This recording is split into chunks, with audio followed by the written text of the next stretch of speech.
Assalamualaikum warahmatullahi wabarakatuh. Saya kembali lagi kali ini dengan membahas tentang instrumen dan sarana pemerintahan. Instrumen dan sarana pemerintahan adalah salah satu hal yang penting untuk pemerintah dalam menunjang kewajibannya menjalankan fungsi dan tugasnya. Instrumen dan sarana pemerintahan dapat dilakukan secara langsung, namun dalam penggunaannya tetap diperhatikan agar tidak berlawanan dengan peraturan yang telah ditetapkan sebelumnya. Menurut buku Ilmar, instrumen dan sarana pemerintahan itu terbagi menjadi dua, yaitu instrumen hukum perdata dan instrumen hukum publik.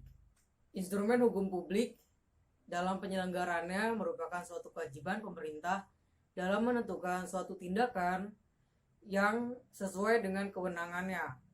Adapun meliputi hal seperti pembuatan perundang-undangan, suatu kebijakan yang dalam pelaksanaannya itu mempunyai hukum yang terikat, mempunyai kekuatan yang mengikat. Hingga hadirnya instrumen hukum publik sangat menentukan penyelenggaraan suatu pemerintahan. Selain kedua hal tersebut, adapun instrumen pemerintahan meliputi satu, instrumen yuridis. Dalam pelaksanaannya, instrumen yuridis itu mengatur dalam pemerintahan dan juga kemasyarakatan. Adapun instrumen yuridis itu meliputi suatu perizinan dan perundang-undangan.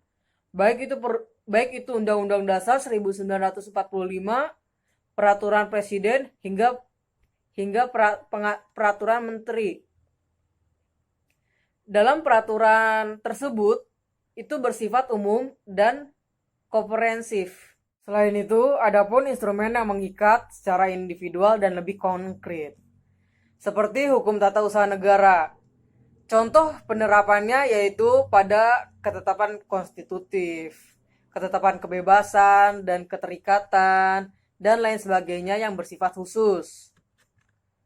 Yang ketiga, ada instrumen peraturan kebijakan, yaitu kebebasan dalam menjalankan kepentingan umum dengan tidak terikat pada perundang-undangan.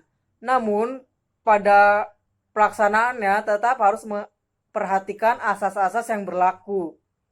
Yang keempat, yaitu ada instrumen material.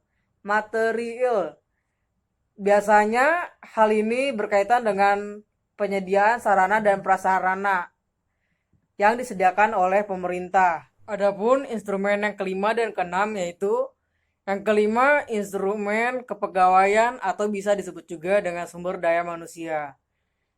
Dan yang nomor 6 yaitu instrumen keuangan negara, tentu saja mengatur tentang keuangan suatu negara, baik itu pemasukan ataupun pengeluaran. Pada pelaksanaan instrumen tersebut, meskipun ada salah satu instrumen yang tidak terikat pada perundang-undangan dalam pelaksanaannya, tapi tetap saja semua instrumen tersebut harus memperhatikan dan berpedoman pada asas-asas umum penyelenggaraan negara. Terima kasih, sekian dari saya. Wassalamualaikum warahmatullahi wabarakatuh.